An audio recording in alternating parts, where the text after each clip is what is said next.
नमस्कार. मी भाऊ तोरसेकर. तुम्ही बघत आहात प्रतिपक्ष. मित्रांनो, लोकसभेच्या निवडणुकीत दणका बसला असला तरीही भाजप प्रणित महाराष्ट्रातली महायुती काही शहाणपण शिकते असं वाटत नाही. याचं कारण असं की विधानसभा निवडणूक दारात उभी आहे. आणि मी दारात एवढ्यासाठी म्हणतो की मी बोलतोय ती तारीख 30 जुलै आहे. ऑगस्ट, सप्टेंबर आणि ऑक्टोबर मध्ये निवडणुकीचं वेळापत्रक जाहीर होणार आहे. म्हणजेच महायुती म्हणून काम करणारे 2 किंवा 3 पक्ष जे ऐन निवडणुकीच्या वेळेला शिल्लक उरतील ते, त्या महायुतीला अजूनपर्यंत आपल्या विधानसभा निवडणुकीचं नियोजन करता आलेलं नाही. आणि ज्यांच्याकडे नियोजन नसतं ते कुठचीही लढाई यशस्वीरित्या पार पाडू शकतील असं मानता येत नाही. हीच गोष्ट नेमकी लोकसभा निवडणुकीच्या वेळेला झालेली होती. मला आठवतं, मी वारंवार माझ्या व्हिडिओतून महायुतीतल्या पक्षांना, प्रामुख्याने भाजपला बजावत होतो की तुम्ही जर तुमच्या उमेदवारांना आणि कार्यकर्त्यांना निवडणुकीच्या कामासाठी आणि प्रचारासाठी पुरेसा वेळ दिला नाही तर तुमच्याकडे पन्ना प्रमुख, बूथ प्रमुख वगैरे जी काही संघटना वगैरे उभी आहे तिचा काहीही उपयोग होणार नाही. आणि तसंच झालं. निवडणुकीत जो फटका बसला त्याचं खापर कितीही कार्यकर्त्यांच्या उदासीनतेवर वगैरे फोडलं तरी वस्तुस्थिती लपत नाही की तुम्ही तुमच्या कार्यकर्त्यांना योग्य वेळी नेतृत्व देण्यात तोकडे पडलेले आहेत. मित्रांनो, सेनापती म्हणजे काय असतो तुम्हाला आठवत असेल. त्या गलवान खोऱ्यामध्ये आपले 22-23 सैनिक मारले गेले. पण त्या 22-23 सैनिकांना आपला सेनापती कोण तो माहिती होता. दिल्लीत बसलेले कोण जनरल, लेफ्टनंट जनरल याच्याशी त्या तिथे लढणाऱ्या सैनिकाला कर्तव्य नसतं. सीमेवर उभ्या असणाऱ्या आणि त्या नेमून दिलेल्या क्षेत्रापुरतं देशाचं संरक्षण करणाऱ्या प्रत्येक सामान्य सैनिकाला आपण काय करायचंय आणि आपला या लढाईतला नेता कोण हे स्पष्टपणे माहिती असतं. मला वाटते सुरेश बाबू नावाचा कर्नल त्यांचा नेता होता. आणि चिनी सैनिकांनी अचानक हल्ला करून त्या सुरेश बाबूला मारल्यानंतर खवळलेल्या 22 सैनिकांनी, 22 ने 40-50 जे काही तिथे असतील त्यांनी 44 का 45 चिनी सैनिकांचा खात्मा केला होता. आणि हत्याराशिवाय, हत्यारं नव्हती.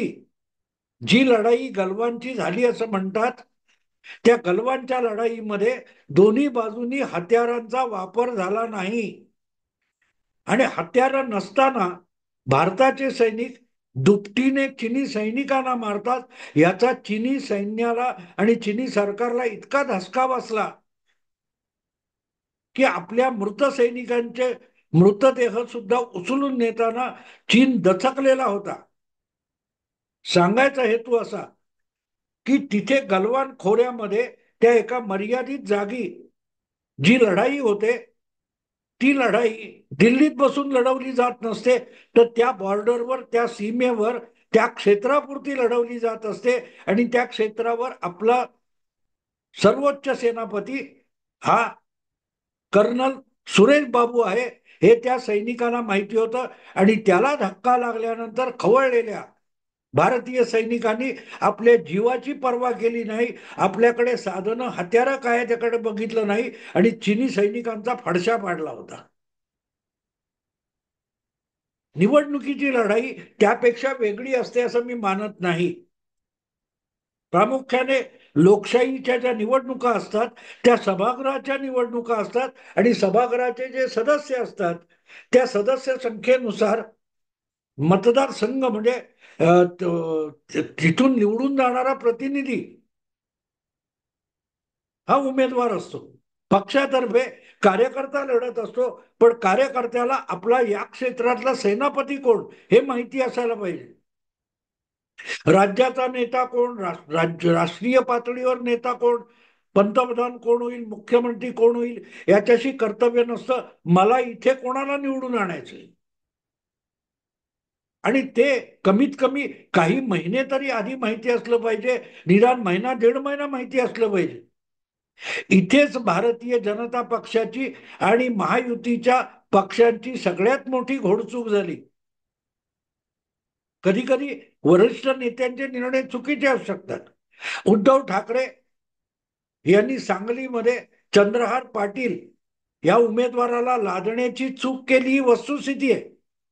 पण तरीही विश्वजित कदम किंवा काँग्रेसचे स्थानिक कार्यकर्ते यांनी विशाल पाटील हा बंडखोर उभा करून निवडून आणायचा याची खुणगाठ आधीपासून मानली होती, तयारी आधीपासून केलेली होती. हा आपल्या उमेदवारावर बंडखोर किंवा अधिकृत कसाही लढवायचा असला तरी तयारी आधीपासून केली होती. उमेदवार निश्चित होता, ज्याचं नाव विशाल पाटील होतं. हा, त्यालाच अधिकृत करा यासाठी शेवटपर्यंत प्रयत्न चालू राहिले, पण उमेदवार निश्चित होता आणि तो विजयी झाला. उद्धव ठाकरेंची चूक असेल, त्यांचा उमेदवार पराभूत झाला. पण सांगायचा मुद्दा असा की कार्यकर्त्यांना जेव्हा आपला सेनापती माहिती असतो, तेव्हा त्याच्यासाठी कार्यकर्ता प्राणपणाने आणि सर्वस्व पणाला लावून लढतो, तर तो अपक्ष म्हणून, बंडखोर म्हणून सुद्धा निवडून येतो. ही गोष्ट उज्ज्वल निकमांच्या बाबतीत झाली का? ही गोष्ट यामिनी जाधवच्या बाबतीत झाली का? नाही झाली. आणि तिथेच लोकसभेमध्ये भाजप प्रणित महायुतीचा पराभव निश्चित झालेला होता. कारण नसताना. आणि फक्त महाराष्ट्रात असं नाही, उत्तर प्रदेशात देखील ते झालेलं आहे. जिथे जिथे भाजपचा दणदणीत पराभव झाला, तिथे तुम्हाला दिसेल की भाजपच्या उमेदवारांना शेवटपर्यंत चित्र स्पष्ट नव्हतं कोण लढतोय ते. अगदी ईशान्य मुंबईमध्ये संजय पाटील, संजय दिना पाटील यांच्या विरुद्धचा उमेदवार ठरायला किती वेळ लागला होता? का लागला होता? याचं उत्तर आहे का? पक्षामध्ये गडबड चालू होती, पण मध्य दक्षिण या मतदारसंघामध्ये अनिल देसाई हा उमेदवार उद्धव ठाकरेंनी जाहीर करून टाकला होता, महायुतीची पर्वा केली नाही. आणि आत्ता विधानसभा निवडणुका दारात उभ्या असताना नेमक्या त्याच चुकीच्या पवित्र्याची पुनरावृत्ती महायुतीकडून होते असं मला वाटतं. जाहीररित्या ज्या प्रकारच्या भाषा चालल्या, अजितदादांच्या गटाला 90 जागा पाहिजेत, शिंदे गटाने 115 जागी काय ते प्रभारी आणि निरीक्षक नेमले, भाजपला 160 जागा लढवायच्यात, याची जाहीर चर्चा होण्याचं काही कारण आहे का? काय कारण आहे? पहिली गोष्ट म्हणजे निदान जे आज भाजपचे एकनाथ शिंदे यांचे आमदार आहेत ते त्याच जागी उभे राहतील, एवढं तर सत्य स्वीकारून कामाला लागता येईल. कुठे अमित साटम असेल, कुठे आणखीन भाजपचे काही उमेदवार पराघळवणी असतील किंवा भातखळकर असतील, असे जे कोणी आहेत त्यांना आत्तापासून कामाला लागा एवढं पण सांगता येत नाही. एकनाथ शिंदेच्या बाबतीत तेच सांगता येईल. प्रताप सरनाईक असतील किंवा आणखीन कोण, आणखीन त्यांचे 40 आमदार आहेत, त्यांना तर तुम्ही क्लिअरन्स देऊ शकता किंवा त्यांच्यात ज्यांना उमेदवारी दिली जाणार नाहीये त्यांना आधी कल्पना देऊ शकता. तिथे अल्टरनेटिव्ह असतील तेवढीच चर्चा होईल, बाकीची चर्चा होणार नाही. पण तिथला कार्यकर्ता आत्तापासून कामाला लागला तर लोकसभेला आपण आपापल्या मतदारसंघात कुठे कमी पडलो याचा अभ्यास करून त्या कार्यकर्त्याला विधानसभेमध्ये मोठी मोर्चे बांधणी करता येईल. पण जागा तुम्हाला किती, आम्हाला किती, यावरून वाद चाललेत. 105 आमदार जर भाजपचे आहेत तर त्या जागा भाजपच्या आहेत याविषयी चर्चा असू शकत नाही. दोघांचे मिळून 80 आणि यांचे 5, 185 जागा म्हणजे 200, जवळजवळ 100 जागा वगळल्या तर सगळ्या जागी 3 पक्षांचे उमेदवार नक्की असू शकतात. त्याबद्दल चर्चा होणार नाही. पण 3 महायुतीचे जे कोणी पक्षीय आमदार आहेत तेवढ्या जागा वगळल्या तर साधारण 100 जागा अशा आहेत की ज्याच्याविषयी जागा वाटप हा विषय असू शकतो, वादाचा असू शकतो, चर्चेचा असू शकतो. पण एवढ्या जागांचं वाटप झालंय ही भूमिका 3 पक्ष का घेऊ शकत नाही? अजितदादांचे जे काही 42 आमदार असतील त्यांना त्यांच्या जागा, एकनाथ शिंदे यांच्या 40 आमदारांना त्यांच्या जागा, भाजपच्या 100 आमदार 5 आमदारांना त्यांच्या जागा, अशा 185 जागांचं जागा वाटप होऊ शकतं. म्हणजे उरल्या 103 जागा. त्याचा निर्णय थोडा पुढे जाईल, मान्य आहे मला. पण तुम्ही 2-2.5 महिन्यानंतर ज्या जागा लढवणार आहात त्या जागांपैकी एवढ्या जागा म्हणजे बल्क 185 जागा म्हणजे जवळजवळ 2/3 जागांचा निर्णय आजच होऊ शकतो. मग तो टाळत बसण्याचं काय कारण आहे? त्यामुळे तुमचेही इच्छुक, तुमचेही आजचे आमदार डळमळीत राहतात. त्यांना आपल्या पक्षीय पातळीवर तर काम करता येईल. आणि एकदा त्या पक्षाला ही जागा गेली आहे म्हटल्यानंतर दुसरा मित्र पक्ष जो आहे त्यातल्या कार्यकर्त्यांनाही चित्र क्लिअर होतं की ही जागा आपल्यासाठी नाहीये, आपण मागणी करू शकतो. पण तयारी महायुती परत सत्तेत येण्यासाठी करायची असेल तर मित्र पक्षाचा जो आमदार आहे त्याला किंवा त्या पक्षाचा जो उमेदवार असेल त्याच्यासाठी काम करायची मानसिक तयारी मित्र पक्षाच्या कार्यकर्त्यांमध्ये होऊ शकते. थोडक्यात 185 जागी महायुतीच्या उमेदवारांची आधीपासून तयारी होऊ शकते. त्यामुळे वाद व्हायचा असेल तर तो महाविकास आघाडीत व्हायला पाहिजे. कारण महाविकास आघाडी घेतली तर अजितदादांचे काय ते उद्धव ठाकरेंचे 15 आमदार, शरद पवारांचे 12 आमदार, 27 अधिक काँग्रेसचे जे काय 44-43 असतील, बेरीज केली तर 70. महाविकास आघाडीला त्यांचे असलेले आमदार लढवायचे म्हटलं तरी साधारणतः 188 किंवा 190 जागी जागा वाटप करायचे. त्यासाठी त्यांच्यात वाद होऊ शकतात, जागावरून हाणामारी होऊ शकते. कारण मोठ्या संख्येने नवे उमेदवार उद्धव ठाकरे, शरद पवार यांच्या गटाला उभे करायचे. काँग्रेसलाही मोठ्या संख्येने नवे उमेदवार उभे करायचे. 190 आहेत त्यांच्यासाठी जागा उपलब्ध. त्यांनी प्रत्येकी 60-60-60 तिघांमध्ये समान वाटप केलं उरलेल्या जागांचं. तरी ते 60 उमेदवार ठरवताना त्यांच्यामध्ये इच्छुकांची मारामारी होऊ शकते. तेवढी महायुतीमध्ये होण्याची गरज नाहीये. पण तुम्ही जर सगळेच मतदारसंघ आणि तिथले इच्छुक व असलेले आमदार यांना खुंटीला टांगून ठेवले तर मग अखेरच्या क्षणापर्यंत तुमची लढाई अवघड होत जाते. कारण तुमच्या प्रत्येक मतदारसंघातल्या कार्यकर्त्यासमोर आपला प्रमुख उमेदवार कोण म्हणजे आपला स्थानिक सेनापती कोण याचाच ठामपत्ता तुमच्या उमेदवाराला नसतो. हा, मित्रांमधली बंडखोरी वगैरे हा नंतरचा विषय. पण बंडखोरी मित्र पक्षांची किंवा स्वपक्षातली टाळायची असेल तरी त्यासाठी आधीपासून उमेदवार निश्चित केले तर धोका कमी असतो. आणि म्हणून मी सांगितलं की सोपा उपाय 185च्या आसपास तुमचे उमेदवार सज्ज आहेत, आहेत आमदार, त्यांनाच परत द्यायचं किंवा त्यांच्या जागी पर्यायी उमेदवार द्या. पण ह्या जागा आम्हा 3 पक्षांच्या ऑलरेडी आहेत एवढा तर समझोता होऊ शकतो ना. मग त्यासाठी पुढाकार न घेता गुंतवण ठेवणं, जागा वाटपावर मीडियामधून नको नको त्या अफवांच्या वावड्या उडवणं याची गरज आहे का? याची गरज आहे का सांगा मला.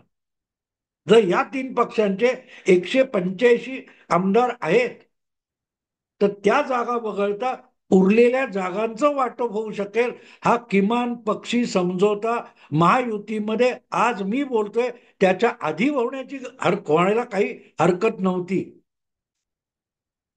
हा, मग उरलेल्या ज्या काही 100 जागा उरतात त्यामध्ये सगळ्यात मोठा पक्ष म्हणून भाजपला अधिक जागा मिळाल्या पाहिजेत.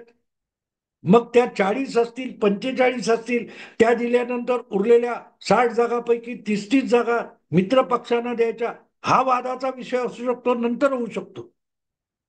पण मग डिस्प्यूट असेल तो उरलेल्या 90-100 जागांसाठी होतो. 185 जागी आजच प्रत्येक महायुतीच्या पक्षाला आपलं काम निवडणुकीच्या दृष्टीने सुरू करता येईल.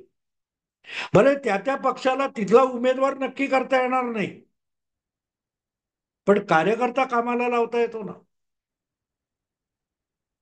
पण अजून ते झालेलं नाही. याचा अर्थ निवडणूक जिंकण्याची इच्छाशक्ती महायुती गमावून बसली आहे का, असा प्रश्न पडतो. जेवढी चर्चा होते, माध्यमातून चर्चा होते, याचा अर्थ लक्षात घ्या, सामान्य जनामध्ये याची चर्चा नाही, पण प्रत्येक राजकीय पक्षाच्या कार्यकर्त्यामध्ये आगामी येऊ घातलेल्या विधानसभा निवडणुकीच्या दृष्टीने आतापासून उत्साहाचं वातावरण आहे, कंबर कसायची मानसिकता आहे. त्या कार्यकर्त्याला वेगवेगळ्या पक्षाचे प्रमुख अगदी मनसेच्या कार्यकर्त्यांपासून भाजप, शरद पवार गट, काँग्रेस, प्रत्येक पक्षामध्ये कार्यकर्ता मनाने आता विधानसभा जिंकण्याच्या उत्साहात आहे. महायुतीच्या नेत्यांनी त्यांचा उत्साह वाढवण्यासाठी त्यांना आत्तापासून कामाला जुंपलं पाहिजे. उमेदवार नंतर ठरेल, कामाला लागा, असं म्हणणं हवेत असतं. हा तुमचा उमेदवार, कामाला लागा. का नाही करू शकत तुम्ही? का नाही करू शकत? कारण तुम्हाला इच्छुकांना आणि उमेदवारांना आणि पक्षाच्या कार्यकर्त्यांना, त्यांच्या समर्थकांना एकमेकात झुंजवण्यात रस असेल तर तुम्ही स्वपक्षाच्या पराभवाची बेगमी करत असता, निवडणूक जिंकण्याची तयारी करत नसता. मी भाजपसाठी बोलतो असं नाही, मी सगळ्या पक्षांसाठी बोलतोय. हा, एक आहे 288 मध्ये एक 40-50 जागा वादग्रस्त होऊ शकतील सगळ्या पक्षांमध्ये.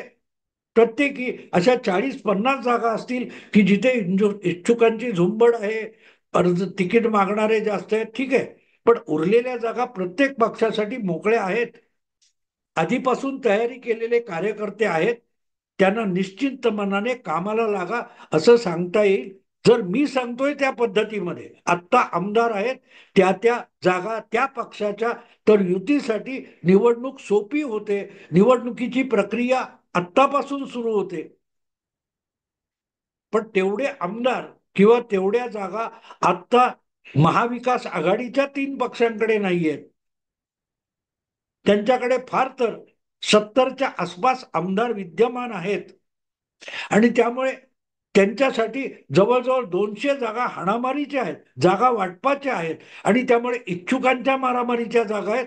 तर जी तारांबळ महाविकास आघाडीची जागा वाटपासाठी आहे ती महायुतीतल्या मित्र पक्षांसाठी नाहीये.